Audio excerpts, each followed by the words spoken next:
Hey everybody, I am back. I just wanted to touch on this topic because, well, I have 10 years experience in having a wrist fused and being a mechanic. So, just a backstory on it real quick. I had a scapholunate ligament detachment. I felt a pop in my wrist. Amazingly, the pain wasn't all that bad, but I just had no strength in my hand. And it was kind of a pain over strength thing. Once you started gripping so hard, the pain would you just couldn't grip any harder. So the initial plan was to pin it and hope that it would heal. The pin sites got infected. I knew something wasn't right. I will not go into the weeds of this whole experience, but I will sum it up quickly. Ended up in the hospital. The bones in my hand were removed due to them dying. And then infectious disease came in. They took a culture, found out that it was a bacteria called Pseudomonas. And they were concerned that that bacteria was going to go up my forearm. If it had started killing my ulna or radius bone, they would have no other option than to amputate. So for 6.5 weeks, they installed a PICC line, and for 6.5 weeks, I had IV antibiotics, and the infection was so bad I was in tons and tons of pain. For probably 2 weeks of those 6.5 weeks, I wasn't all that coherent. I was on very strong pain medication, and thankfully, I have an awesome wife who was able to change out the antibiotics and yeah, just keep me kind of bedridden. Toward the end, I was able to get up and do stuff, but I didn't really go out of the house the whole time. Then I was then transferred to Shands in Gainesville, Florida.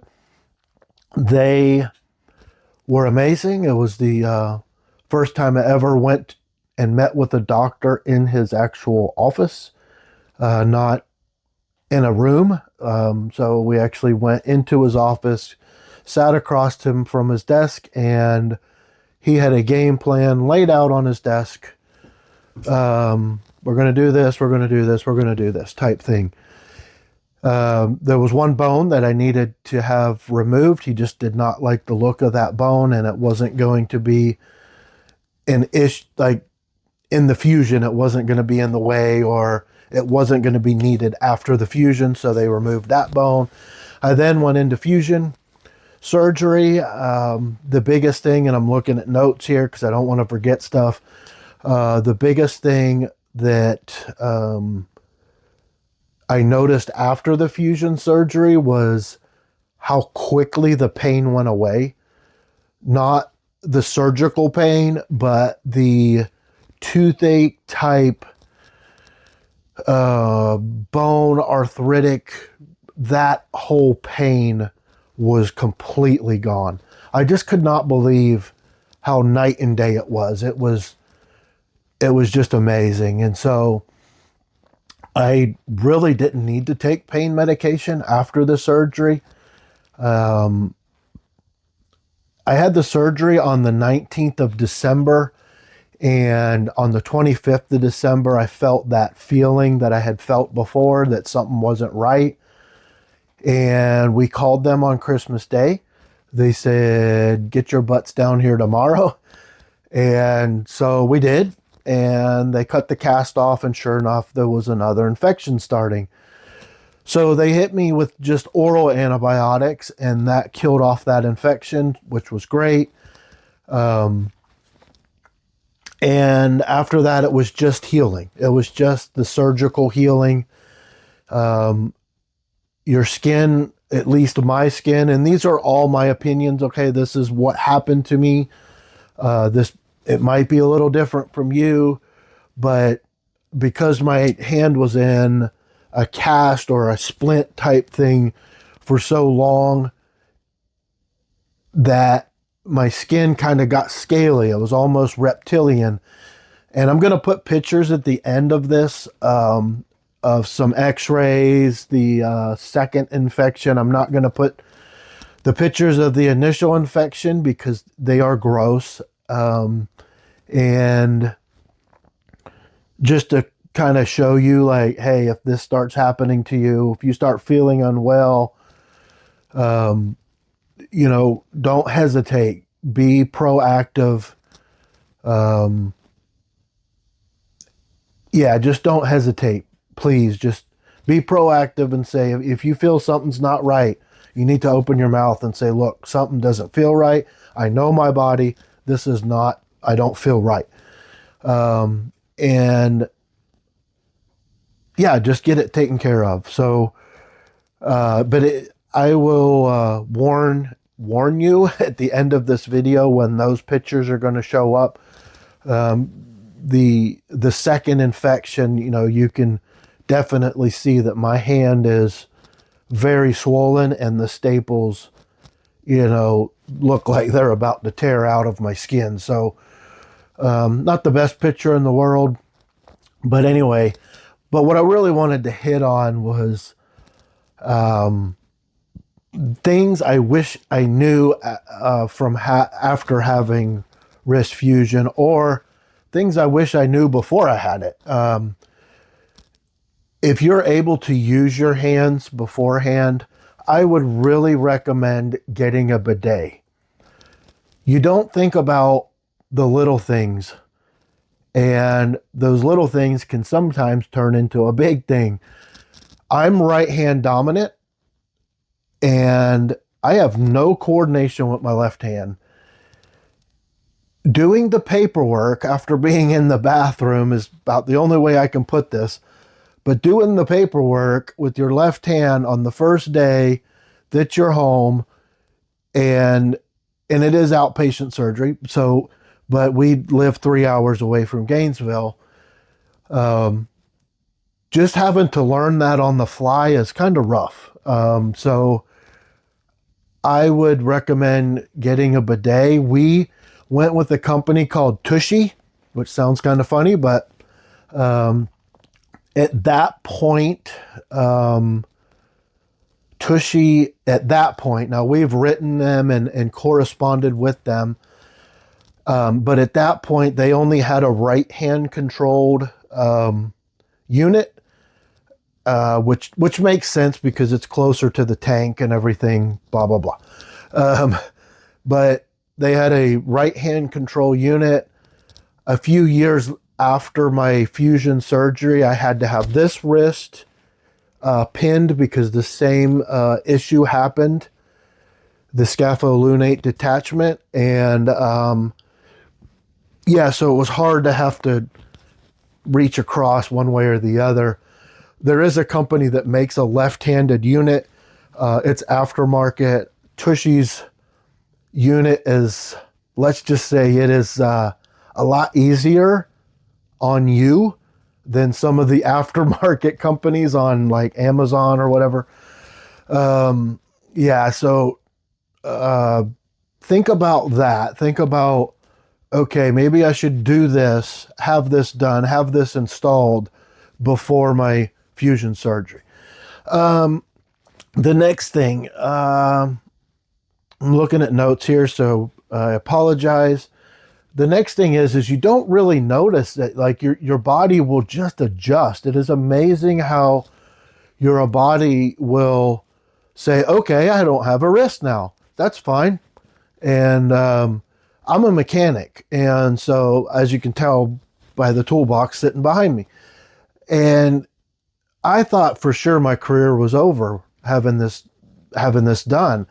I didn't have a choice. There wasn't another option for me to save my hand or to be able to use my hand again other than fusion. So uh, I didn't have a choice. So we just got it done. And I wanted to be able to use my hand again. And so it is just amazing how your body will adjust. And you just won't notice it. I'm trying, like, I wrote some notes down here to kind of like, hey, watch out for this or watch out for that. As a mechanic, and I'm not going to move the camera for this, but as a mechanic, having to get around a corner to be able to put a bolt in a hole, yeah, that's difficult, but it's amazing how your body will just use your shoulder. And if there's not enough room for the shoulder to do its thing, you will learn to use your left hand, or your less dominant hand, put it that way. So yeah, you'll be able to do the things. You'll be able to start your car. You'll be able to, turn a bolt or work a screwdriver or whatever. Like, I mean, I don't, crochet or anything, but you'll be able to do these things and your body will just go, no wrist, no problem. So that's really cool.